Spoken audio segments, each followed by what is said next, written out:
Alors bonjour ou bonsoir selon le moment où vous allez visionner ce webinaire qui a lieu donc le 4 juillet 2017. Alors mon nom est Sylvain Bélanger, donc à chaque une journée par semaine, je propose un petit webinaire qui a pour but de répondre à des questions tant sur la pratique personnelle de la pleine conscience intuitive que la pratique professionnelle et aussi pour le grand public qui aurait des questions ou des réflexions qu'ils aimeraient mieux connaître, qui aimeraient poser des questions sur leur vie personnelle. Donc, c'est ouvert aussi à ça. Donc, c'est une occasion pour chacun de découvrir cette méthode. Alors, pour aujourd'hui, donc comme d'habitude, un petit thème sur une conférence. Alors, je n'avais pas vraiment de thème arrêté, moi, de mon côté. J'avais des idées. J'avais demandé donc à des gens qui sont dans la salle en vente que débute le webinaire, qu'est-ce qu'ils pourraient, eux, avoir envie dont je parle. Puis j'ai eu une personne qui me parlait donc qu'elle aimerait avoir une démonstration concernant la pratique au niveau des chakras. Alors, je vais quand même revenir sur des éléments fondamentaux par rapport à cette question-là, parce que c'est une question qui... donc, la pleine conscience intuitive nous permet de voyager en soi, nous permet de voyager en l'autre. Dans l'enseignement qui est proposé dans les webinaires, dans les enseignements en ligne que vous recevez, il y a déjà une procédure très précise concernant les chakras. Donc, d'abord, je suis surpris de la question qui est posée. Parce qu'effectivement, ce protocole est assez précis et il donne une méthodologie de travail. Évidemment, cette méthodologie de travail-là peut être très longue, telle qu'elle a été présentée dans les enseignements, parce que j'ai voulu vraiment mettre l'emphase sur chacune des techniques. Alors, je vais quand même prendre le temps de revenir sur chacune des techniques pour vraiment se remémorer, pour ceux qui suivent l'enseignement, de se remémorer de ce à quoi il s'agit. Et pour ceux qui n'ont pas suivi les formations, ben peut-être de découvrir des éléments d'enseignement qui sont donnés dans les formations, puis de découvrir un petit peu comment fonctionne la pleine conscience intuitive. Alors, quand on parle des chakras, on doit se rappeler une chose. Les chakras, c'est pas juste les chakras. Les chakras, c'est une expression énergétique, une expression lumineuse des glandes endocrines. Donc, inévitablement, on peut englober plusieurs techniques dans les chakras. Il y a des techniques, par exemple, la technique de l'accueil qui est vue dans l'introduction en ligne, le chirurgie, la transfert d'énergie, la miniaturisation, qui sont tous vus dans l'introduction en ligne, sont toutes des techniques qui pourraient effectivement très bien s'appliquer dans l'interaction que l'on a avec un chakra. C'est-à-dire qu'on pourrait utiliser ces techniques-là pour faire un soin au niveau des chakras. Tout comme les techniques des chakras que je vais vous nommer dans quelques instants pourraient s'appliquer pour faire travailler ces organes. Okay? Donc, il faut bien comprendre que les chakras, c'est des rayonnements plus importants dans la structure énergétique parce que les glandes endocrines sont reconnues comme étant des antennes, on peut voir ça comme ça, qui vont capter une vibration. Donc, chaque chakra va capter des vibrations qui leur sont propres. C'est pourquoi que moi, j'ai développé donc une classification j'appelle ça des 7 grandes familles humaines. C'est-à-dire que le chakra racine, la famille du bâtisseur, le chakra sacré, la famille du communicateur, le chakra solaire, la famille du guerrier, le chakra du cœur, la famille du serviteur, le chakra de la gorge, la famille du créateur, le chakra frontal, la famille du philosophe, et le chakra couronne, la famille du spirituel. Donc, pourquoi j'appelle ces familles-là comme ça? C'est que chacune des chakras vibre avec une certaine fréquence qui vont amener donc une expérimentation humaine à se faire. Donc, le bâtisseur va particulièrement être en relation avec le monde terrestre. Le communicateur va être particulièrement en relation avec l'identité et la capacité de communiquer de son monde intérieur vers le monde extérieur. Donc, par exemple. Alors, vous voyez, c'est ça un peu les premières bases que j'aimerais vous donner concernant cette question-là. L'autre chose que je vois dans cette question-là, c'est comme je l'ai dit tantôt, dans l'enseignement lui-même, il y a un protocole qui est enseigné. Peut-être que c'est pas clair, je ne sais pas, vous allez me le faire savoir, ceux qui sont présents dans la salle.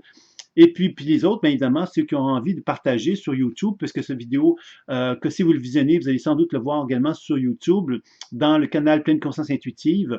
Et vous pourriez donc laisser des commentaires. Et moi, ça me fera plaisir de pouvoir y répondre également. Donc, les techniques qui sont proposées dans les chakras, c'est que quand on fait une lecture d'un chakra, d'une personne ou de plusieurs chakras, on va habituellement procéder avec les techniques que je vais vous nommer. Et évidemment, selon les techniques qu'on va utiliser, selon le nombre de chakras qu'on veut soigner et le nombre de temps que l'on a, on va choisir, donc on va faire des choix. Les choix, ça veut dire quoi? Ça veut donc dire que, par exemple, si je veux faire un travail sur un chakra, ben, je peux prendre le temps de faire une analyse très profonde sur ce chakra-là. Et quand je fais cette analyse très profonde-là, ben, je peux prendre toutes les techniques et les approfondir sur le chakra en question et faire en sorte que le soin devienne finalement un soin assez complet sur le chakra en question. Ça, c'est une option qui peut être faite. Ou on peut évidemment réduire énormément le temps d'interaction qu'on a avec la technique qu'on va utiliser parce qu'on veut faire les 7 chakras, par exemple, sur une personne à l'intérieur d'un laps de temps assez précis. Donc, vous voyez qu'il y a plusieurs possibilités là-dedans. Il n'y a pas rien d'arrêté. Hein, c'est-à-dire que faire toutes les techniques de soins que je vais vous nommer, c'est comme, par exemple, l'ouverture-fermeture d'un chakra, qui est une première technique qui nous permet d'évaluer la capacité du chakra en question de se syntoniser avec la fameuse fréquence vibratoire dont il était question tout à l'heure. Ensuite, il y a l'équilibre palliculaire qui va nous permettre d'évaluer de quelle façon que cette fréquence-là se répartit dans le corps. Parce que selon que la couleur se répartit bien ou pas bien dans le corps, ça nous indique aussi que la personne peut recevoir la fréquence, mais est-ce qu'elle est capable de la distribuer adéquatement dans le corps, dans toutes les cellules du corps. Donc ça, c'est une autre technique importante. La troisième, c'est la circulation rotatoire, centripète-centrifuge. C'est à partir du moment que la fameuse énergie pénètre dans le corps, est-ce que je suis capable de la concentrer, puis est-ce que je suis capable de la répartir? Est-ce que je suis capable donc de m'intérioriser avec cette énergie-là et de l'extérioriser? On sait que ces deux mouvements-là sont fondamentaux chez l'être humain, puisque ça correspond évidemment, l'intériorisation permet de recharger nos batteries et l'extériorisation permet de se projeter vers l'extérieur. Donc encore là, c'est très important de bien évaluer ces deux mouvements-là. Donc, ça, ces trois techniques-là sont vraiment associées à un chakra ou un organe. C'est-à-dire que ces trois techniques-là vont permettre d'évaluer le degré de l'organe ou du chakra en question, de pouvoir justement être en interaction avec la fréquence avec laquelle il est en interaction. D'accord? Donc, ça, c'est une première chose. La deuxième chose, évidemment, c'est qu'il y a des techniques qui vont plus mettre en évidence les relations entre les chakras. Alors, ça aussi, c'est quelque chose qu'on peut donc avoir envie d'explorer. C'est donc le mouvement ascendant et descendant. OK, le mouvement descendant d'un chakra, le mouvement ascendant d'un chakra. Ça veut donc dire que ça nous permet d'évaluer est-ce que le chakra est capable de s'enraciner ou est-ce qu'il est capable de se relier au ciel.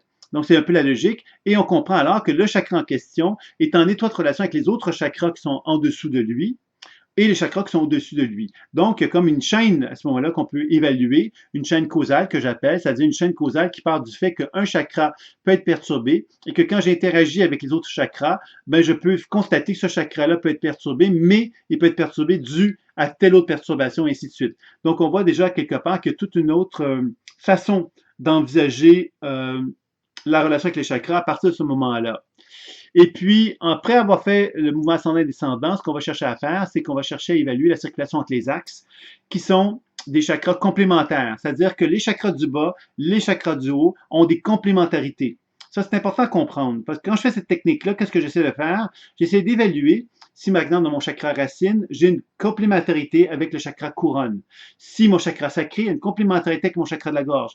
Et quand je dis complémentarité, ce que je veux dire par là, c'est qu'au niveau des composantes psychologiques, émotionnelles et spirituelles que dont l'individu se compose, est-ce que les chakras inférieurs, qui sont plus reliés à ma nature psycho-émotionnelle, est capable de se complémentariser avec ma nature plus spirituelle, qui sont reliés au chakra supérieur?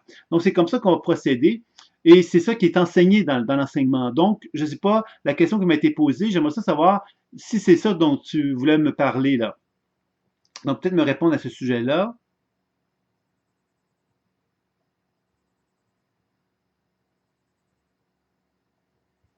Et Elisa, je vais revenir sur ta question dans quelques instants. Je vais juste prendre le soin d'écouter la réponse de Joanne par rapport à la question qui m'a été posée, puisqu'elle qui a amené donc le sujet des techniques sur les chakras. Donc, je voudrais juste savoir si je réponds en partie aux questions par rapport à ça.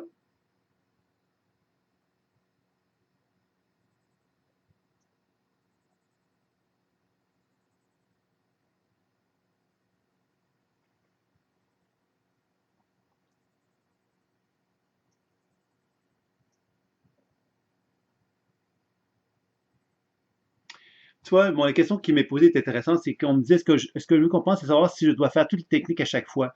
Il n'y a jamais de je dois. Le je dois, quelque part, c'est basé sur une rigidité intellectuelle. Parce que je t'enseigne quelque chose, tu pars du principe que parce que je te l'enseigne d'une certaine façon, il va falloir que tu l'appliques à la lettre, ce qui n'est pas le cas. Les techniques qui sont proposées sont des invitations à reconnaître qu'on a une boîte à outils.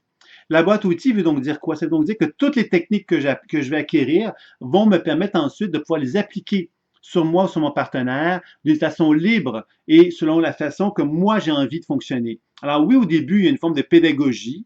La pédagogie, c'est par exemple quand on apprend à faire le mouvement ouverture-fermeture d'un chakra, on va habituellement le faire sur les 7 chakras. Pourquoi? Mais tout simplement parce qu'au niveau de l'apprentissage, d'une part, ça nous permet d'expérimenter la technique sur soi, ça nous permet de voir qu'est-ce que ça me fait sur moi, cette technique-là, qu'est-ce que ça fait sur un partenaire, cette technique-là aussi, et ça permet de voir de quelle façon qu'on peut voir la différence entre un chakra et un autre chakra, et on constate qu'il y a des chakras avec lesquels l'ouverture et fermeture est plus facile que d'autres. Donc, ça me permet donc d'arriver à une compréhension, à une lecture intuitive des chakras et d'un soin. Alors, juste une technique peut me permettre de faire une lecture intuitive sur les chakras et un soin, OK? Toutes les techniques vont me permettre d'aller chercher un maximum d'informations sur les chakras. Donc, c'est pour ça que quand moi je vous dis, ne faites pas ça à l'aveugle, parce que si vous faites ça à l'aveugle, ça veut donc dire quelque part, ces techniques-là, vous les faites un peu comme sans la conscience. Et la conscience, c'est ça qui va vous aider justement à aller plus loin. Donc, est-ce que je dois faire toutes les techniques à chaque fois? Non, parce que tu ne serais pas intelligente si tu le faisais. Ça voudrait dire que tu le ferais à l'aveugle, tu le ferais sans tenir compte de la capacité que tu as de développer la pleine conscience intuitive.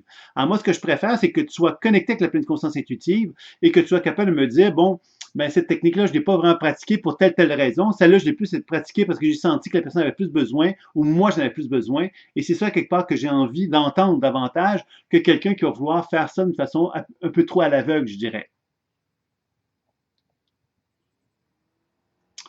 Oui, je n'avais pas vu que je pouvais me servir des autres techniques comme la miniaturisation avec les chakras. Je l'ai pourtant souvent dit, mais c'est vrai qu'on a une somme d'informations importantes qui sont là. Mais dites-vous bien que toutes les techniques, il n'y a aucune technique qui s'adresse vraiment aux chakras comme tel. Alors, on ne va pas dire, ben, cette technique-là, il ne faut surtout pas l'utiliser dans d'autres circonstances. Je pense que toutes les techniques qui sont sur les chakras peuvent s'appliquer sur les organes et toutes les techniques qui s'appliquent sur les organes peuvent s'appliquer sur les chakras. C'est logique, c'est normal. Puisque les chakras, comme je disais tantôt, c'est pas quelque chose d'étranger au corps physique, c'est quelque chose qui est relié donc aux glandes endocrines et qui sont reliés à la moelle épinière aussi en plus, donc avec des bœufs, avec des plexus, donc des plexus nerveux. Donc, ça veut donc dire vraiment que les chakras sont vraiment des structures physiques au départ qui vont émettre une certaine lumière et qui vont manifester une certaine énergie. Alors, je pense que c'est important de bien se rappeler ça.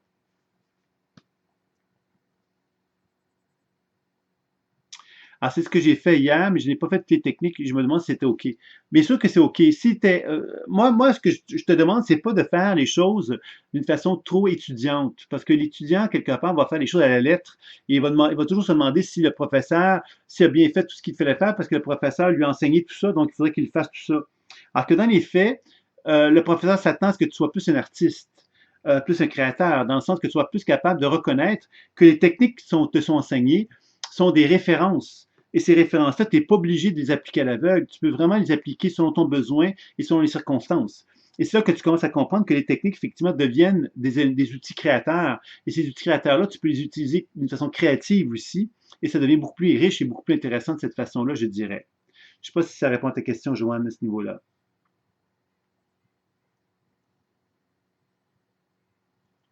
Maintenant, donc pour poursuivre ta question, Joanne, tu me disais, pourrais-tu me faire une démonstration qu'on va aller voir dans un chakra, par où commencer, ainsi de suite. Donc, je vais rester avec ton cas, tu me parlais donc que tu vas aller travailler sur le chakra serviteur. Donc, on pourrait travailler là-dessus pour un petit peu voir. Puis, Lisa, je t'oublie pas, j'ai vu que tu as une question et je vais revenir pour te répondre dans pas très longtemps.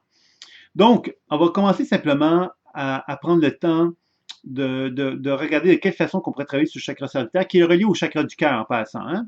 Donc, si on regarde Joanne et qu'on regarde ton chakra du cœur pour commencer, la première chose qu'on va faire, c'est qu'on va se mettre dans une position d'enracinement.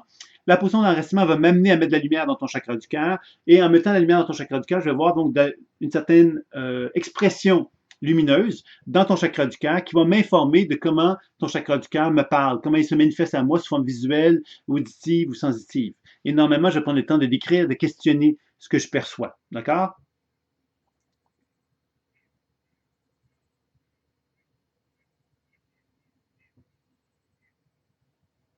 Alors, tu vois, moi, ce que je sens dans un premier temps de ton cœur, c'est comme si ton cœur était comme en retrait. Comme ça, je pourrais le dire. En fait, ton cœur, lui, est en avant. Ton chakra du cœur est trop en avant par rapport à ton corps. Lui, ton corps est en retrait, mais ton chakra du cœur est en avant. Ça veut dire quoi? C'est un peu comme si, toi, ta nature, à toi, c'est que tu t'es habitué à donner beaucoup. OK? Et comme tu t'es habitué à donner beaucoup, c'est comme si ton corps n'assumait pas ce désir que tu avais de te retirer ou d'être moins en train de donner, tu vois. Alors ça, c'est une première chose qu'on voit, c'est comme s'il y avait un désalignement entre le cœur, le chakra du cœur, qui est un rayonnement énergétique, et ton corps. Et comme si, à quelque part, tu n'arrivais pas à t'accorder entre les deux. Ça, c'est une première chose qu'on pourrait dire. Et ça, c'est un peu comme le décodage la description puis le questionnement que je viens de décrire d'une façon assez sommaire, puisqu'on ne va pas se lancer dans une consultation absolue, mais pour donner les éléments. Si on fait l'ouverture-fermeture maintenant, qui est la première technique où on cherche à ouvrir et fermeture le chakra pour évaluer de quelle façon que le chakra reçoit en fin de compte les influx cosmiques.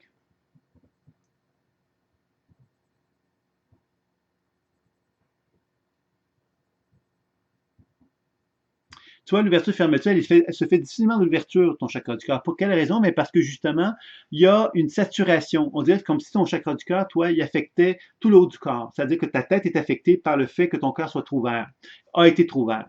Donc, ça veut dire quoi? Ça veut donc dire que dans ta tête, il y a une espèce d'amoncellement d'informations qui fait que quand tu te lèves le matin, tu te lèves avec un regard trop complexe de ce qui se passe dans ta vie. Un peu comme quelqu'un qui se dirait, bon, je me lève, et là, je sais qu'il va falloir que je fasse ça, puis si je fais ça, mais il va falloir que je fasse attention parce qu'il pourrait se passer telle chose, telle chose, telle chose, puis il va falloir que je fasse ça, puis il va falloir que je fasse attention à ça, puis ça comme une espèce de complexité mentale qui fait que tu es toujours connecté à ce qui se passe à l'extérieur de toi et tu es toujours désireuse que tout ce que tu vas faire soit le fait avec le moins de vagues possible autour de toi. Donc, une espèce d'hyper-réflexion là-dedans qui fait que ça devient très fatigant. Cette fatigue-là fait que ton chakra du cœur n'a pas envie de s'ouvrir actuellement parce que justement, il a besoin d'une pause, parce que lui, il en a marre d'être tout le temps dans cette espèce de prévision, je dirais, de tout ce qui pourrait se passer. Donc, c'est ça un petit peu que je te dirais par rapport à ça. Alors, tu me donnes des commentaires, évidemment, Joanne, s'il y a quelque chose que tu as à me dire par rapport à ça. Et moi, je vais simplement poursuivre avec la deuxième technique maintenant, qui est l'équilibre par les couleurs. Donc, encore là, ce qu'on va chercher à faire, c'est que par l'intention, on va émettre une couleur qui serait le vert dans ce cas-ci, puisque c'est le chakra de serviteur, et on va voir de quelle façon que le vert se répartit dans ton chakra du cœur. Ce qui va encore me donner de l'information sur comment tu es capable de recevoir cette fréquence cosmique-là et de quelle façon tu peux la distribuer dans ton corps.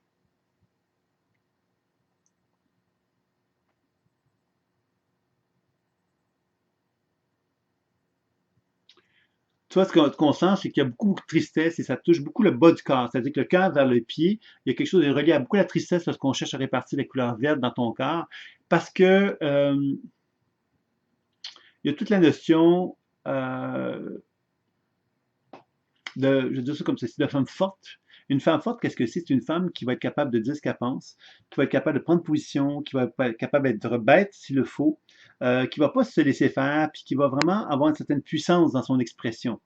Alors, cette femme-là, évidemment, qui a une certaine puissance, ben, t'en as un peu peur, parce que justement, cette puissance-là te met dans une position de prétention. C'est-à-dire que quand tu es dans cette force-là, dans cette puissance-là, tu oses reconnaître qui tu es et tu oses reconnaître à quelque part ce que tu veux et ce que tu veux pas. C'est-à-dire que tu es dans une position justement où tu commences à reconnaître ta valeur. Et cette valeur-là, quelque part, tu en as toujours eu un peu peur. C'est ce qui fait que ton chakra a été si longtemps ouvert au niveau de ton cœur et que ça amenait beaucoup d'énergie dans ta tête. Parce que de cette façon-là, tu te mettais dans une position où tu pensais aux autres et tu pensais jamais finalement à toi en quelque part. Et là, on sent évidemment que quand l'énergie se répartit dans ton corps, il y a cette tristesse-là qui fait que il y a une forme de côté amorphe qui en résulte. Le côté amorphe, pour moi, c'est celle qui va devenir passive par rapport à cette puissance qu'elle a, parce qu'elle craint l'assumer. Et comme elle craint l'assumer, ben, elle va devenir un peu l'esclave. Et là, j'exagère avec les termes que j'utilise, mais on devient un peu comme soumise par rapport à notre entourage. Tu vois, c'est un peu comme ça que je pourrais décrire ça. Oui, d'accord. Oui, on va essayer maintenant de voir la troisième technique, si tu veux bien, qui est donc la circulation rotatoire des chakras, donc au niveau du cœur.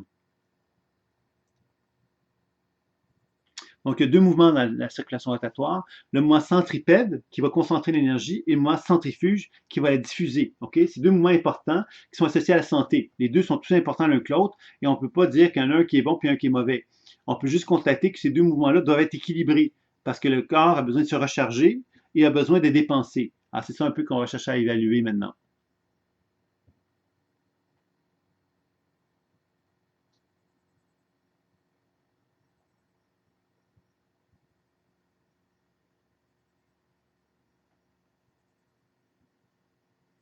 Ça, ce qu'on sent quand même, c'est que le mouvement centripède est important chez toi, c'est celui qui a besoin de s'imposer à toi. Et le mouvement centripète, pourquoi il a besoin de s'imposer à toi? Parce qu'il a envie de te dire, j'en ai marre. J'en ai marre d'une part à devoir me mettre dans une position où je donne ce que je suis aux autres et que les autres me prennent. C'est-à-dire l'impression, à quelque part, qu'en étant trop orienté vers les autres, je suis obligé, à quelque part, de trop donner aux autres, et les autres arrivent avec leur gros sac, puis mettent tout ce ce qu'ils peuvent dans leur gros sac, puis ils partent avec. Alors, une forme de frustration, puis de mécontentement qui en résulte. Et ça, j'ai l'impression qu'il y a quelque chose là-dedans de pas confortable, de pas agréable dans cette idée-là. Donc, j'ai l'impression que tu es en train de t'aligner, si tu veux, avec le désir de dire stop, j'en ai marre. J'en ai marre, moi, de me retrouver dans cette position-là, de celle, finalement, qui donne trop aux autres et qui ne s'assume pas assez dans sa puissance, dans sa force et qui a envie maintenant de l'assumer davantage. C'est bien, OK.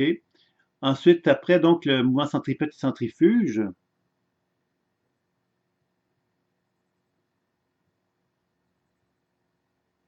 On avait vu également la circulation, donc il y avait le mouvement descendant et ascendant. Alors là, ça implique donc tous les autres chakras. OK?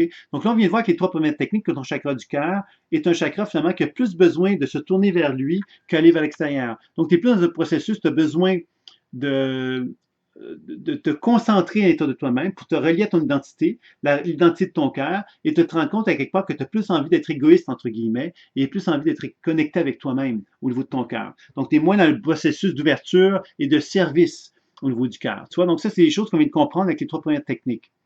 La quatrième technique, maintenant, qui est le mouvement ascendant et descendant, ça implique les autres chakras à ce moment-là. On commence à définir une genre de dynamique. On l'a vu un peu la dynamique. On a vu que quand le chakra du cœur était trop ouvert, l'énergie monterait trop vers la tête et venait donc créer une trop grande capacité intellectuelle dans la tête qui te faisait perdre ton pouvoir, si tu veux. Et on a vu également que quand on faisait circuler l'équilibre par les couleurs dans ton chakra du cœur, il y a un mouvement descendant qui devenait trop important, qui te mettait connecté, qui te connectait avec ta tristesse. OK? Donc, on voit qu'il y a déjà une chaîne qui existe. OK? Maintenant, on va le voir d'une façon peut-être plus spécifique avec le mouvement descendant et ascendant.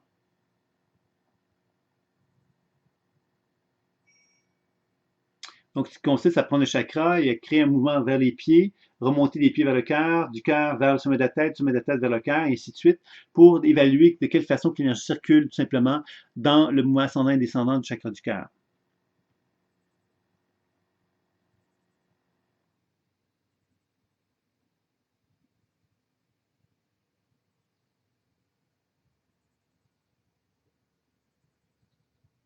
On voit à quelque part que le mouvement descendant, c'est le mouvement qui est plus difficile, du cœur vers les pieds, comme si à quelque part, il y avait quelque chose en toi qui avait peur de descendre dans tes jambes.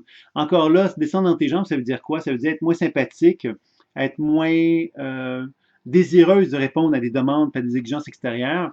C'est un peu comme ça, on se rendait compte finalement qu'on avait envie on n'avait plus envie de donner aux gens gratuitement ce qu'on connaît ou ce qu'on sait. On a envie d'être reconnu, on a envie d'avoir une certaine valeur. Donc, on a envie quelque part de dire aux gens, ben, regarde, moi, si tu veux avoir mon savoir, ben, tu vas payer pour. Tu vas me donner quelque chose qui va faire que moi, je me sentirai pas obligé de te donner ces choses gratuitement parce que je suis gentille. Parce qu'en fin de compte, je ne suis pas si gentil que ça.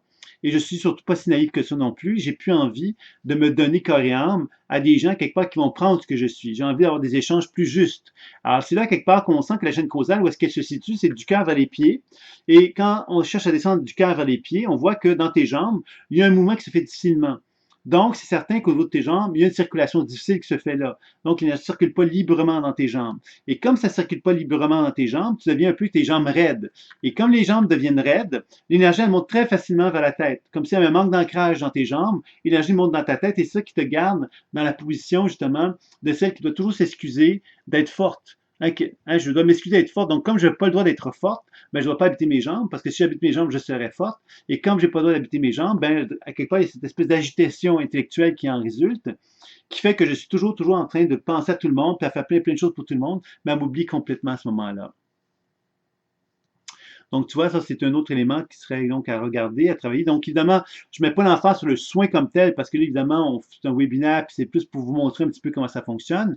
Mais éventuellement, c'est sûr que toi, Joanne, tu pourrais y revenir sur les techniques et peut-être approfondir sur ce que l'on voit justement à ce niveau-là. Ah, c'est sûr que si on regarde le mouvement ascendant, maintenant que le mouvement descendant, on a vu qu'il était déficient, c'est sûr que le mouvement ascendant est un mouvement quelque part où l'énergie se trouve à la tête. OK? Alors, dans la médecine chinoise, par exemple, on observe ça. C'est des gens qui ont trop d'énergie dans la tête, ils vont souvent avoir des chaleurs. C'est des gens qui ont une activité intellectuelle très forte, qui vont peut-être avoir des symptômes au niveau du haut du corps, parce que justement, l'énergie pousse trop justement vers le haut, parce qu'ils n'ont pas assez d'assises dans les jambes et dans les pieds. Donc, ça, c'est quelque chose qui peut être intéressant donc à regarder aussi. Maintenant, on va regarder la technique de la circulation entre les axes. Donc, chakra du cœur.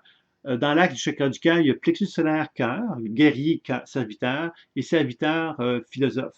Ça, ce sont les deux circulations. C'est le seul chakra dans lequel il y a deux axes. Un axe inférieur et un axe supérieur. Donc, on va regarder les deux à ce moment-là.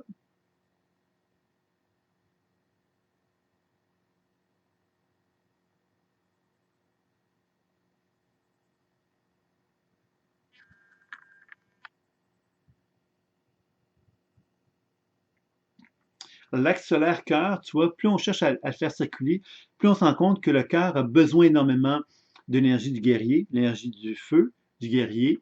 Et plus on cherche que cette énergie se manifeste, plus on sent quelque part un désir de s'affirmer. Donc, c'est certain que toi, tu pourrais facilement te dire, ah non, ça n'en vaut pas la peine, non, non, je ferai pas ça, ça vaut pas la peine de s'engueuler, ça vaut pas la peine de dire non, ça vaut pas la peine de prendre ma place, ça vaut pas la peine de déranger. Et j'ai l'impression que tout ça, finalement, la réponse est oui, ça en vaut la peine parce que ça te donne l'occasion de te donner la permission d'exister et que de cette façon-là, tu vas mieux habiter ton plexus solaire, ton chakra du cœur et tu vas être plus capable d'assumer la nature, justement, du serviteur de façon juste et appropriée parce que tu vas arrêter à quelque part de te punir, finalement. Un peu comme si, étant enfant, tu avais vraiment enseigné à te réprimer à quelque part et que toi, tu avais appris à faire ça tout au long de ta vie, finalement. On va regarder maintenant l'équilibre du cœur, chakra frontal.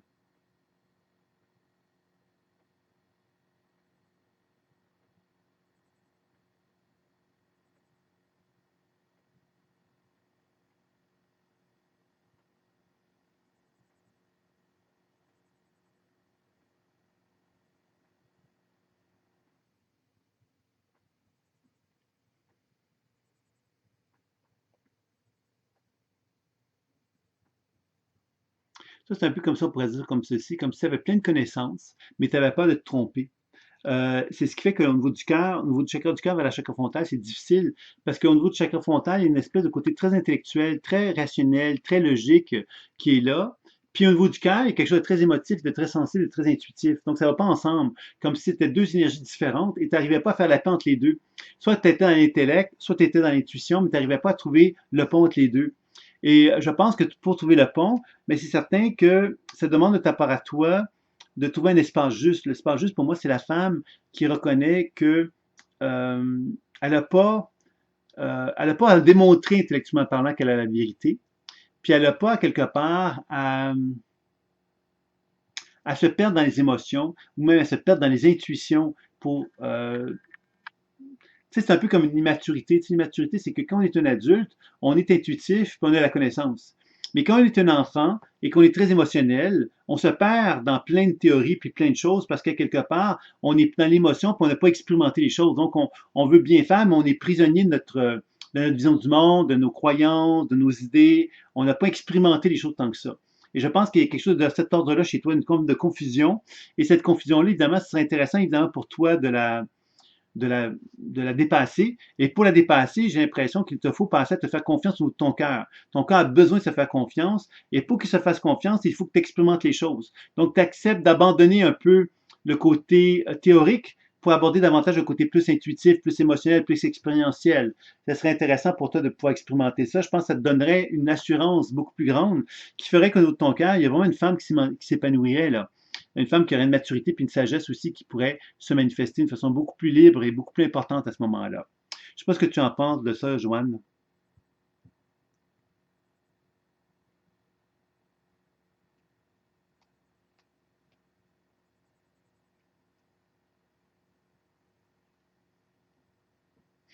Donc, tu m'avais demandé une démonstration. Donc, c'est un petit peu ce que j'ai essayé de faire dans ce cas-ci, Joanne, avec toi, en fin de compte.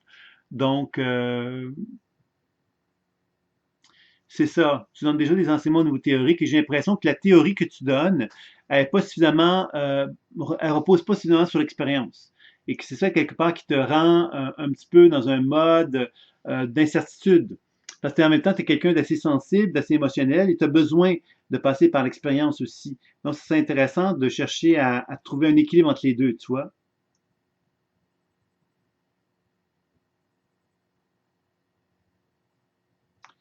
Est-ce que tu aurais d'autres questions, Joanne, par rapport à ça, puisque c'était un petit peu une démonstration? Ah, c'était pour démontrer justement comment on peut procéder. Alors là, on a vraiment fait le cours d'horizon d'un chakra en faisant toutes les techniques sur les chakras. On aurait pu ajouter le transfert d'énergie, chirurgie, miniaturisation, bien évidemment, mais l'idée, c'était surtout de montrer quelque part pourquoi les cinq techniques qui sont associées au chakra existent.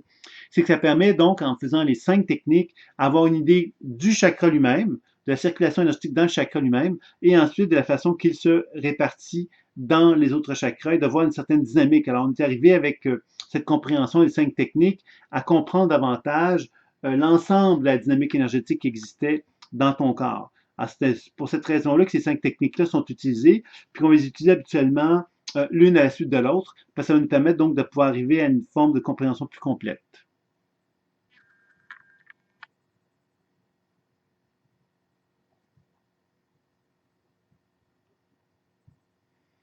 Non, tu me demandes si j'ai une autre question pour le chakra, qu'on pratique l'ouverture-fermeture, doit-on à la fin finir avec la fermeture du chakra? Je te dirais que non, parce que si une personne justement a un chakra qui a une fermeture trop importante, admettons que ce chakra se ferme trop rapidement, bien évidemment, on va finir avec une ouverture. Si c'est l'inverse, ben, on va finir avec une fermeture. Tu comprends? Ça veut dire, selon le besoin, on va chercher justement à donner au chakra ce qu'il a besoin pour qu'il soit le mieux équilibré possible. C'est ça qu'on va chercher à faire. Donc, encore là, il n'y a pas de règle comme telle, mais logiquement, donc, on va chercher à équilibrer. Alors, équilibrer, ça veut donc dire de répondre aux besoins du chakra. Et dans ces conditions-là, quelquefois, on va avantage à chercher à plus l'ouvrir et dans d'autres cas, chercher à plus le fermer selon l'objectif qu'on a et selon ce qu'on perçoit par rapport au chakra en question. Tu comprends? Donc, c'est bon. Est-ce qu'il y a d'autres questions? Parce que là, maintenant, je vais me diriger, moi, de mon côté, vers la question que Elisa avait, qui concernait les chakras également. Elle me demandait, je suis depuis un certain temps sur le travail des chakras pour apprivoiser cette vision énergétique. Je ressens des améliorations dans ma vie depuis que je pratique ce travail, où ici, certains centres sont bousculés. En ce moment, le chakra solaire. Alors évidemment, quand on parle de chakra ou quand on parle même de toute démarche énergétique, psycho-émotionnelle ou spirituelle qu'on pratique dans la pleine conscience intuitive, on doit se rappeler qu'une seule chose bien claire, c'est que toutes les pratiques qu'on va effectuer vont exiger de notre part à nous ce que j'appelle moi l'accompagnement. L'accompagnement, c'est que pas parce que moi j'ai fait une technique aujourd'hui que je peux dire, ben là j'ai fait ma technique aujourd'hui, je peux maintenant passer à autre chose puis plus y penser. Là, ça ne serait pas de l'accompagnement. L'accompagnement, c'est que je pratique aujourd'hui et je vais donc, dans mon journal intime, noter l'évolution de mon travail que je fais. Si je fais ça une fois par semaine, ben, je vais noter une fois par semaine l'évolution de mon travail pour bien faire la différence entre la semaine passée, cette semaine et la semaine suivante. Pour être capable d'accompagner le processus, être capable d'évaluer qu'est-ce qui se passe. Donc, quand tu me dis, Elisa, que quand tu fais ce travail-là, tu observes des améliorations, puis qu'en même temps, tu vois qu'il y a des chakras qui vont être bousculés pendant ce travail-là, ça veut donc dire que si tu fais un accompagnement, tu vas être capable de t'accompagner dans ce processus de travail-là, tu vas être capable de t'accompagner dans les chakras qui te bousculent et de pouvoir mieux gérer la bousculade en étant capable de faire le décodage, la déformation et les soins tels qu'il est enseigné pour que tu sois capable de bien gérer le plus possible les diverses perturbations qui peuvent exister dans ton champ énergétique. Donc, bonsoir Lydie. Alors, je ne sais pas si c'est plus clair pour toi, Lisa, par rapport à la question que tu viens de me poser. Et si tu as des précisions, ben, tu peux y aller, bien sûr, concernant cette réflexion.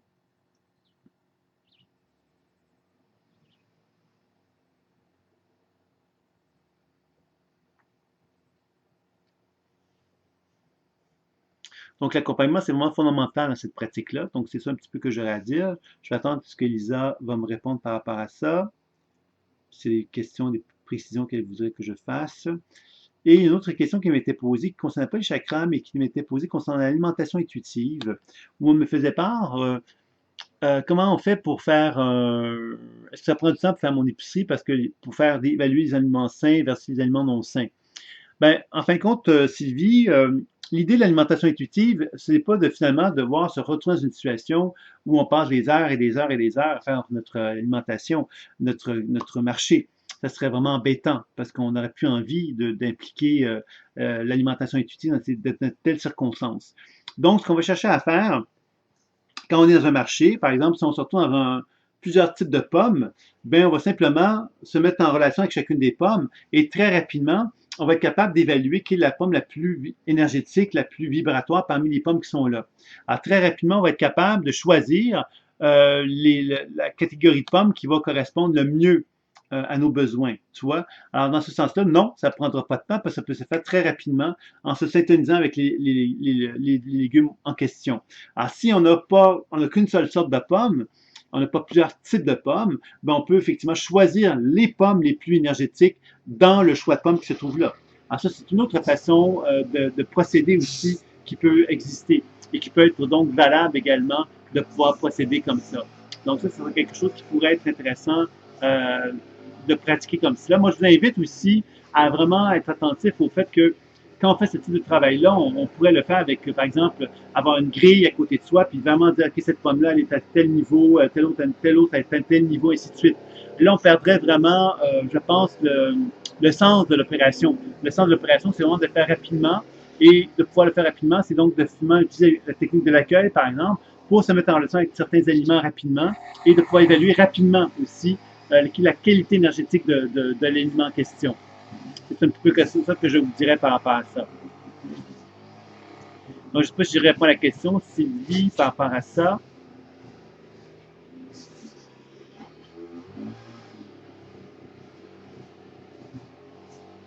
Non, France, c'est pas nécessairement des picotements dans les mains qui vont déterminer le type de soin que je vais faire. Hein. C'est plutôt, en quelque part, en fin de compte, oui, tu pourrais avoir des picotements dans tes mains, toi. Moi, j'ai pas nécessairement des picotements dans mes mains. Moi, je suis plus dans le sens visuel et auditif quand je fais ce travail-là. Donc, je vais me mettre en relation avec l'aliment et très rapidement, je vais pouvoir évaluer la qualité énergétique de l'aliment et vraiment très rapidement. Donc, à ce moment-là, je vais pouvoir déterminer, OK, cette forme-là, elle est plus énergétique, celle-là, elle est moins, etc.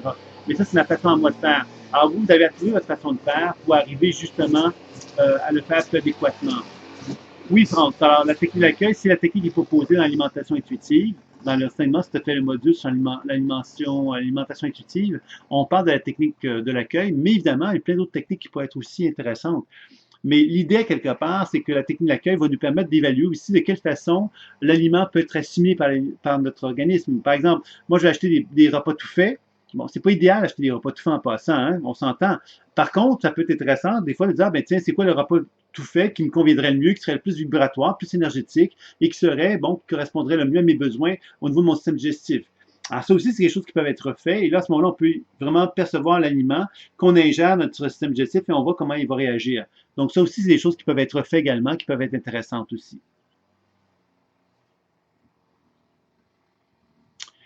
Donc, je reviens avec, je vais laisser donc France OK, donc France a l'air clair. Lisa qui me revient, oui, mais j'ai sans doute un peu de mal dans cette déprogrammation. J'ai des intuitions, mais bon, ça ne va pas toujours vite. Est-ce que tu as une question? En ce moment, j'ai des difficultés à digérer depuis plusieurs jours, c'est nouveau.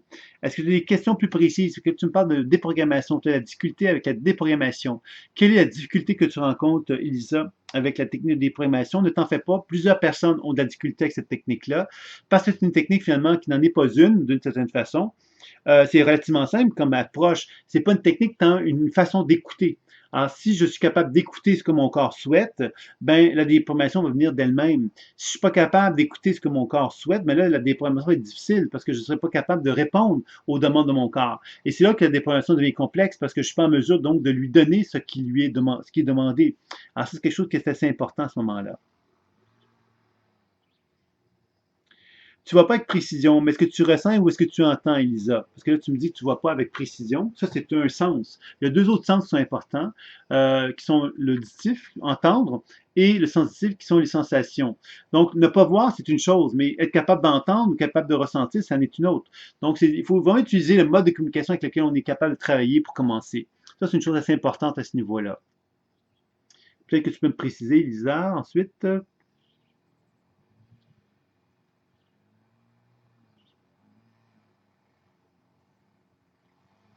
Tu ressens, mais c'est flou souvent. Alors, ça, par contre, Elisa, c'est pas parce que c'est flou que tu dois douter. OK? Par contre, ce qui est nécessaire, c'est d'avoir ton journal intime et d'une façon progressive, pratiquer l'approche intuitive, de pleine conscience intuitive, et de noter dans ton journal intime ce que tu perçois. Même si c'est flou et même si tu n'es pas sûr de ce que tu perçois, de quand même le noter, parce que tu vas te permettre avec le temps de pouvoir développer un genre d'accompagnement de ta personne qui va te permettre de voir que même si c'est flou, il peut y avoir des informations intuitives qui peuvent en résulter. L'aspect flou n'est pas un élément qui fait dire qu'on n'est pas intuitif. L'esprit fou est un élément qui nous amène à dire que mes intuitions ne sont pas totalement claires. Ça ne veut pas dire pourtant qu'elles ne sont pas là. Elles sont là, mais elles sont floues, ce qui fait que je doute.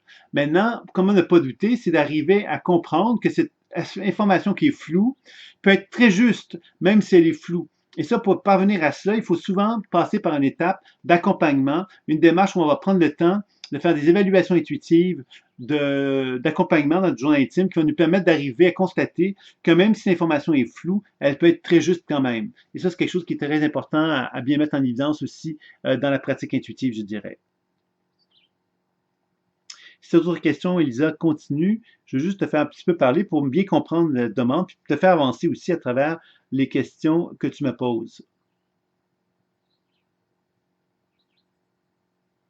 Tu sais, comme par exemple, Elisa, quand tu me dis en ce moment, j'ai des difficultés à digérer depuis plusieurs jours, ben ça, pour moi, tu dis, tu ressens, mais c'est flou. Mais là, tu as des difficultés à digérer depuis plusieurs jours, ça ne semble pas flou. Ça ne semble pas dire j'ai l'impression dans la difficulté à digérer. Ça semble dire j'ai des difficultés à digérer. Donc ça, c'est une information qui n'est pas floue. Donc, c'est une information qui est claire.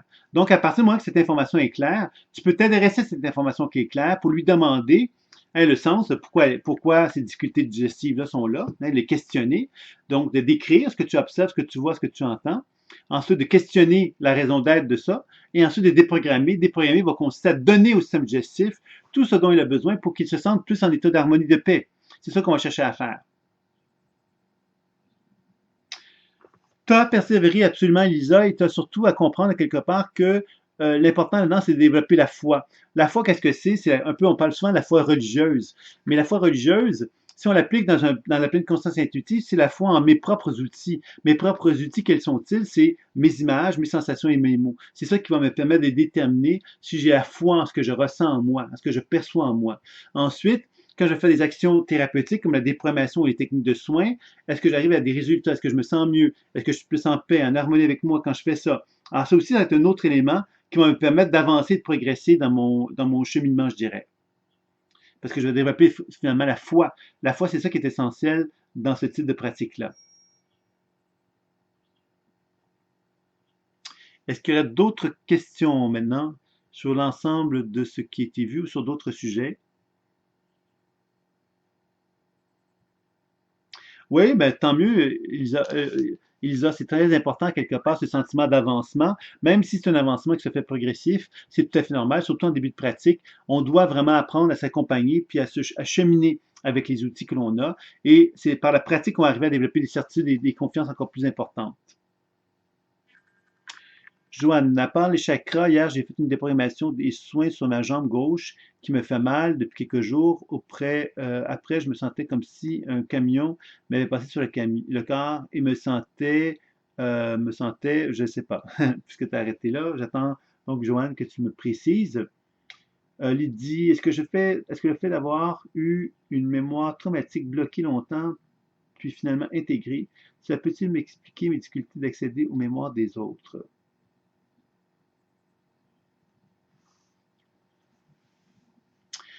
La question lui dit, en fin de compte, c'est pas le fait d'avoir eu une mémoire traumatique bloquée depuis longtemps, puis finalement intégrée, qui t'empêche d'accéder aux mémoires des autres, ça c'est clair. C'est plutôt, il y a deux façons de voir les choses là-dedans. La première, c'est une capacité sans doute, c'est une question là-dedans, une question d'identité. L'identité, c'est-à-dire que si moi, j'ai une lourdeur dans mon identité, ça veut dire quoi, une lourdeur dans mon identité? Si moi, je veux être reconnu, par exemple, je veux être reconnu par mon entourage, ben, le fait de vouloir être reconnu par mon entourage fait que quand je me relie à quelqu'un d'autre, j'ai de la difficulté à me relier à quelqu'un d'autre parce que je suis tellement désireux d'être reconnu par mon entourage que j'arrive pas à me synthétiser à l'autre, j'arrive pas à pénétrer dans son univers parce que je suis trop prisonnier de mon univers, parce que je me sens pas assez reconnu par mon entourage. Alors, tu vois, Lydie a quelque chose peut-être pour toi à explorer là-dedans, dans ce que je viens de te dire. Et peut-être que justement cette difficulté que tu as d'aller vers les autres, mais vers les autres à ce niveau-là, peut s'expliquer par cette volonté de reconnaissance. Quand on veut trop être reconnu, quelquefois, on n'est pas capable de se relier à quelqu'un d'autre et on reste dans un mode de vouloir se faire reconnaître par quelqu'un.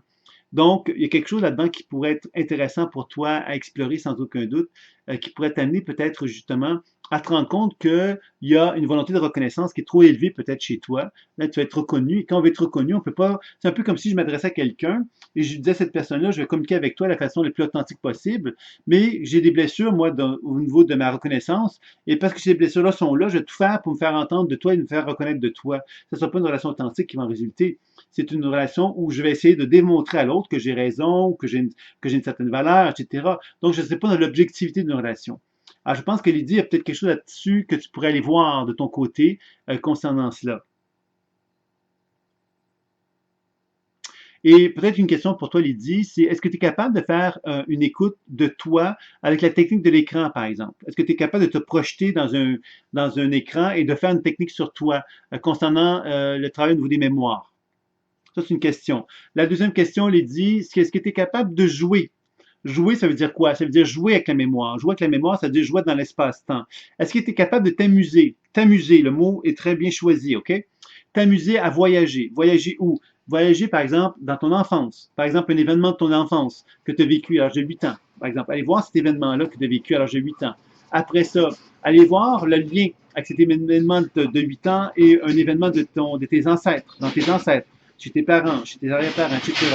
Est-ce que tu es capable d'aller voir également des événements de mémoire d'autres vies? Est-ce que tu es capable de voyager de cette façon-là? Est-ce que tu es capable ensuite de te projeter dans le futur? Alors, ce que je viens de te décrire là, c'est comme des voyages. Mais ces voyages-là, quelque part, il faut que tu apprennes à jouer dans ces informations-là pour être capable de jouer. Et jouer, ça veut donc dire quelque part de développer, si tu veux, une habileté, être capable de t'amuser, de pas de t'enlever de la pression par rapport à ça. Alors moi, je pense que ça pourrait être intéressant de chercher à explorer de cette façon-là.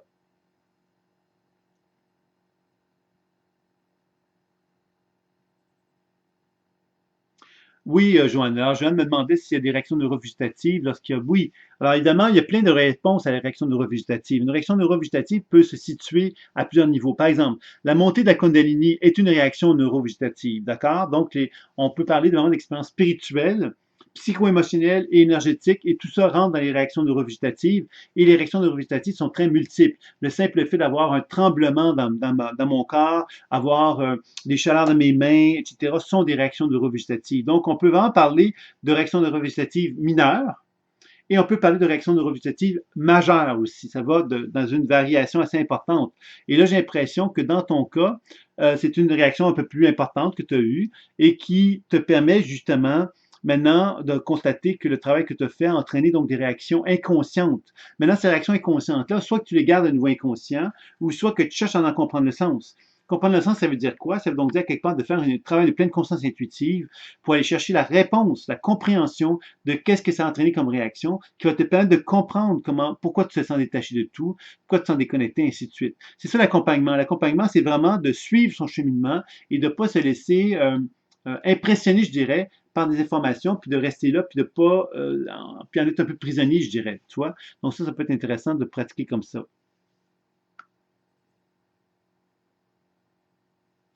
Oui, donc Lydie me dit qu'elle peut jouer, mais en même temps, ce n'est pas très net et ce sont des bribes. Alors, jouer, Lydie, c'est accepter les règles du jeu. Alors, les règles du jeu, quelles sont-elles? C'est qu'en jouant, tu vas vivre quelque chose et ce quelque chose-là ne sera pas parfait. Il ne sera pas clair, nécessairement. Il ne sera pas net, il ne sera pas parfait. À partir du moment que tu acceptes ces règles du jeu-là, Lydie, tu vas prendre un papier et un crayon, tu vas jouer et tu vas noter ce que tu vis, ce que tu as expérimenté, et tu vas apprendre donc à travers ça à reconnaître que, par exemple, quand tu me dis que ce sont des bribes, OK, des bribes, ce sont des petites informations, des petits éléments d'information, d'accord? Tu peux t'arrêter et ensuite tu vas dire, OK, maintenant j'ai fait un exercice, j'ai eu des bribes d'informations. Maintenant, ce que je peux faire, c'est reprendre contact avec ces bribes d'informations-là et entreprendre un autre travail de pleine conscience intuitive pour donc rendre encore plus riche l'information que j'ai été chercher, qui sont ces bribes d'informations-là. Je ne sais pas si c'est clair, mais ça c'est une option que tu pourrais faire aussi.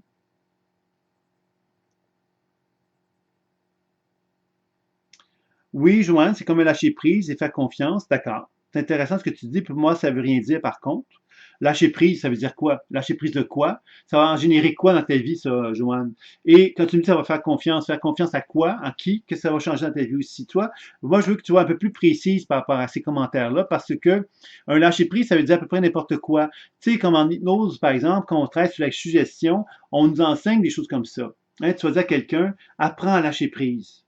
je dis ça à 10 personnes dans la salle ici, là, mettons s'il y avait 10 personnes dans la salle, les 10 personnes vont entendre le mot lâcher prise, mais ils vont entendre quelque part dans ce mot lâcher prise-là quelque chose de différent, parce que pour chacun d'eux, le mot lâcher prise va leur parler différemment. Donc, ils vont s'approprier le mot à travers leur propre langage. Donc, quand tu dis toi, c'est comme un lâcher prise à faire confiance, ben, tu dois apprendre justement à questionner pour aller chercher le maximum d'informations, pour être capable de t'approprier la connaissance qui vient avec, tu vois. D'accord? Donc, tu as des inquiétudes de doute et de peur. Maintenant, qu'est-ce que ça va générer? C'est à partir du moment que tu as lâché prise, Joanne, parce que là, on touche la déprogrammation. Parce que si tu as un lâcher prise à faire, la déprogrammation te dit, OK, tu as des inquiétudes, tu as des doutes et des peurs. Ce que tu as besoin dans la déprogrammation, c'est lâcher prise. Si tu lâches prise, si tu te fais confiance, qu'est-ce que ça crée en toi? Qu'est-ce que ça amène? Dans l'immédiat. Là, on touche le potentiel évolutif, tu vois. Et là, on touche l'aspect positif du travail que tu es en train d'effectuer, tu vois. Alors, ça peut être intéressant pour toi d'explorer ça, et je t'inviterai à le faire d'ailleurs, Joanne.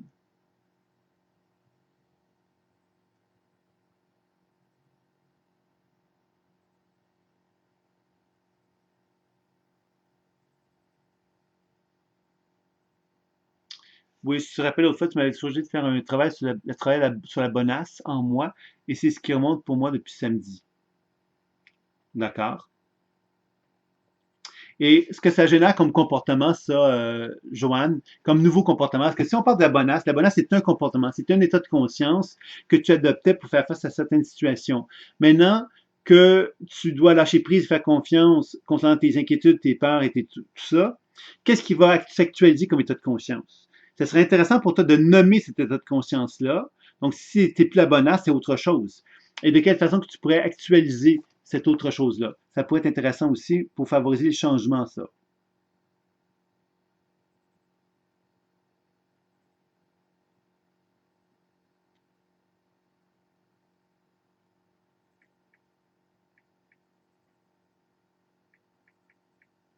Alors, peut-être que tu peux me donner un feedback par rapport à ça.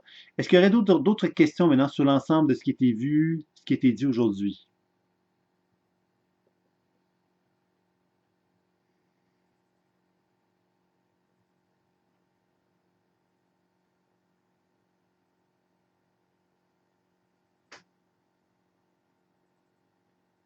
Donc, c'est déjà plus intéressant. Toi, Joanne, tu dis, j'ai réalisé que j'ai toujours eu des amis pour ce que je donne et non ce que je suis. Alors là, tu es en train de travailler sur la connaissance. La connaissance, la compréhension de la raison d'être d'un comportement ou d'une façon de fonctionner.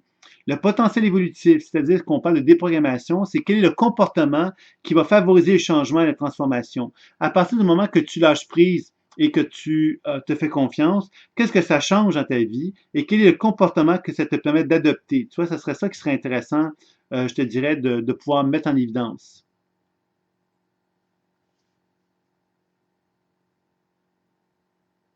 Besoin de reconnaissance, je suis plutôt en position de retrait de mes propres problématiques au cours d'un soin.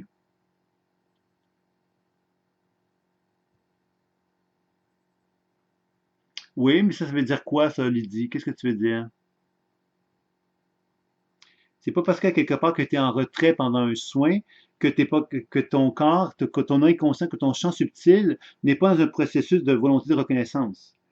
Et c'est pour ça, quelque part, qu'il faut que tu sois attentif justement à cette idée-là, quelque part, que pendant un soin, tu peux avoir effectivement une forme de reconnaissance à quelque part qui peut exister et qui t'amène peut-être également donc à te perdre un petit peu. Hein, dans cette idée, quelque part, que la reconnaissance fait que tu ne vas pas te rendre réceptif complètement à une personne, tu vois, qui est devant toi. Parce que c'est sûr que Lydie, dans un soin, tout le monde va dire, ben oui, je suis dans une position de retrait, je me suis enraciné, etc., etc. Dans la théorie, c'est sûr que c'est ça. Mais dans la pratique, quand on commence à regarder la pratique, on se rend compte que même dans une position où on travaille sur notre réceptivité, on peut ne pas être réceptif à 100%. Pour la simple raison qu'il peut y avoir des dynamiques inconscientes qui sont en nous, qui nous empêchent de pouvoir accéder à cette ouverture-là que l'on souhaiterait. Et parce qu'on n'est pas dans cette position-là, on peut avoir de la difficulté donc à se rendre réceptif au travail que l'on souhaiterait faire, tu vois. Et c'est ça que moi, je perçois un petit peu par rapport à toi à ce niveau-là.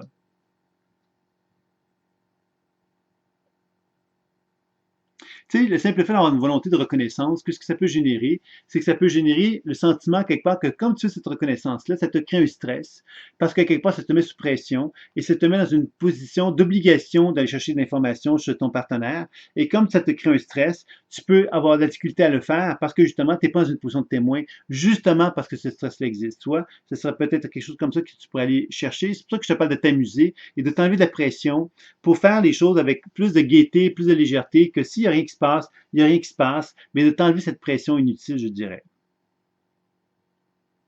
Elisa qui dit, j'ai l'impression qu'écrire ce qui se passe le rend plus précis et l'aide à évoluer. Je vais davantage approfondir par l'écriture, ce que je ne faisais pas trop. Moi, j'aime beaucoup l'écriture. Le journal intime est une belle façon de s'accompagner parce que ça nous ramène tout simplement à la conscientisation et à nommer, en fin de compte, le processus dans lequel on se trouve. Et quelquefois, on aurait tendance à l'oublier si on ne l'écrivait pas dans notre journal intime. Donc, le fait de le faire, ça peut être un élément très positif et très évolutif, je dirais, dans notre cheminement.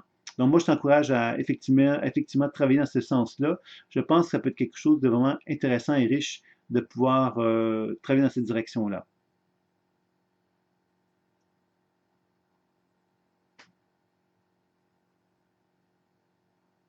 Est-ce qu'il y aura d'autres commentaires ou d'autres questions?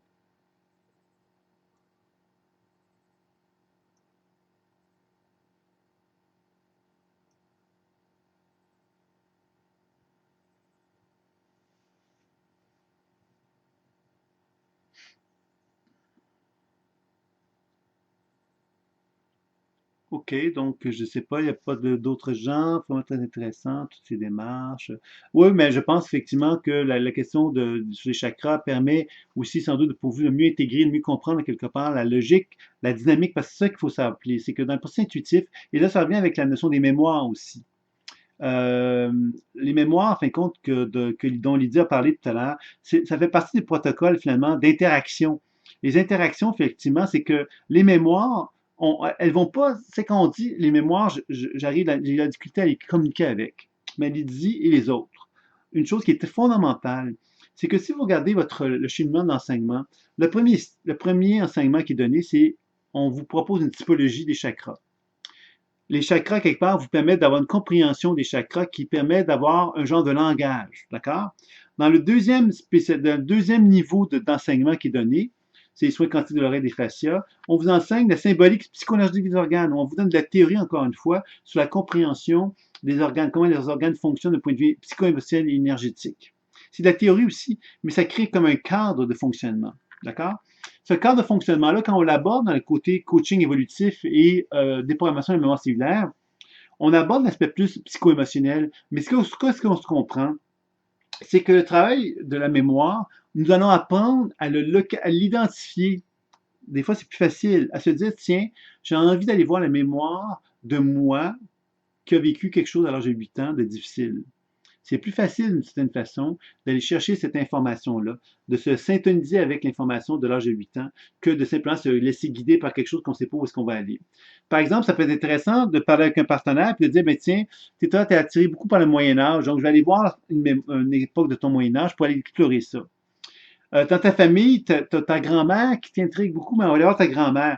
Toi, ça peut être des façons aussi, je pense entre autres à Lydie, de pouvoir pratiquer et de pouvoir effectivement se donner l'opportunité de commencer à focuser sur dans l'espace-temps, des informations qui vont nous permettre de nous sortir un peu d'une impasse. Alors moi, je pense que ça peut être intéressant de travailler de cette façon-là plutôt que de partir sur un univers très vaste puis de pas trop savoir qu'est-ce qui va se passer. On a beaucoup plus d'avantages à se syntoniser avec les informations, je dirais.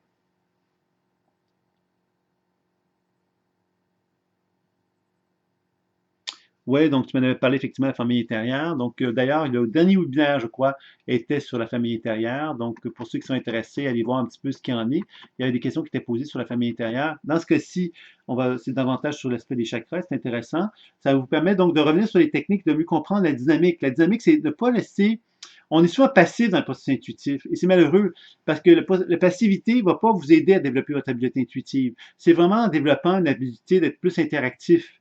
Et cette interactivité-là va vous permettre justement de vous rendre conscient que si vous commencez à comprendre le jeu à quelque part d'interaction que vous pouvez créer avec le monde subtil, vous avez beaucoup plus de facilité à développer ça. C'est ce type d'information mémorielle auquel il n'est pas facile d'accéder, les vies antérieures. Alors, il dit justement, moi, je te dirais, voyage dans ton cas à toi, commence par toi, là, voyage dans les diverses époques de l'humanité. Commence avec toi et commence à faire ça. Après ça, fais la même chose sur une autre personne, mais fais-le en amusement. Fais-le pas avec un client. Fais-le avec quelqu'un avec qui tu vas t'amuser et dans lequel tu vas te permettre de vivre une exploration visuelle, sensitive, auditive avec cette personne-là dans diverses époques de la vie de l'humanité avec cette personne-là. Moi, je pense que c'est comme ça que tu vas arriver à des résultats beaucoup plus significatifs et beaucoup plus intéressants pour arriver à quelque chose de plus satisfaisant, je dirais, au niveau de ta pratique. OK, est-ce qu'il y aurait d'autres questions avant qu'on termine? Pour les différentes blessures. OK, là, tu parles de la famille intérieure, c'est ça, France? Parce que je comprends pas le commentaire que tu fais. OK. Oui, bien sûr. En fin de compte, les différentes blessures, il y a plein de façons. Bien sûr que les différentes blessures, la famille peut être certainement un élément fondamental, mais on le sait que les sous-personnalités vont beaucoup nous aider à travailler là-dessus. Il y a plein de façons d'aborder, encore une fois, ce thème-là. Donc, c'est certain que c'est quelque chose. Ce que tu veux dire, c'est que c'est un thème que tu aimerais que j'aborde? Les familles littéraires et blessures, c'est ça? Ah, OK.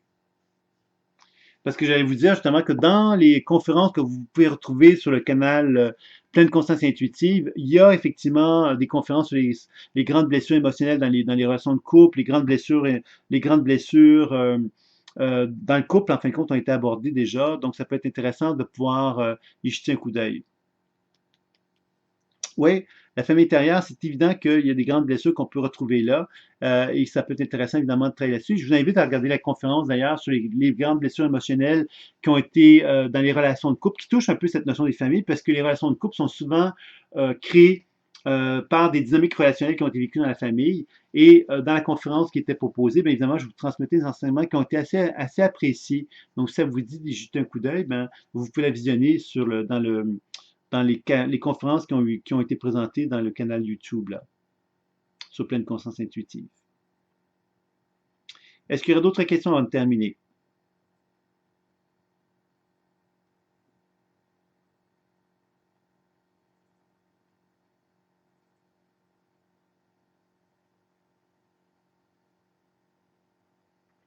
OK, donc si vous voulez bien, je pense que je vais m'arrêter ici. Donc, un webinaire ce soir à 19h30 pour les gens du Québec. Alors, c'est à 19h30 ce soir, donc le 4 juillet. Pour la nouvelle structure de webinaire, bien évidemment, vous en serez informé. S'il y a des changements, de toute façon, je vais vous en faire part dans un prochain mail groupé, c'est-à-dire un mail qui va s'adresser à tout le monde qui sont sur le mailing list du site développementconscience.com. Alors, vous pourrez donc voir que dans cette information-là, s'il y a des changements, bientôt je vais les annoncer parce que je suis en réflexion par rapport à ça. Mais sachez qu'il y aura toujours au moins, donc de toute façon, ce qui était promis, c'était un webinaire par mois. Vous allez sans doute avoir au moins 2 webinaires par mois pour vous aider justement à poursuivre. Évidemment, je suis ouvert à vos commentaires. Donc, si vous avez des questions, des recommandations, des idées, bien évidemment, je suis ouvert à ce que vous puissiez me revenir là-dessus. Ça me fera plaisir de pouvoir y répondre. Donc voilà, alors je vous souhaite une très belle fin de soirée pour chacun d'entre vous. Alors c'est enregistré, donc j'espère que ça va pouvoir être mis en ligne demain pour ceux qui auront envie de le revisionner en replay. Je vous souhaite une très belle fin de soirée. À très bientôt chacun d'entre vous. Au revoir.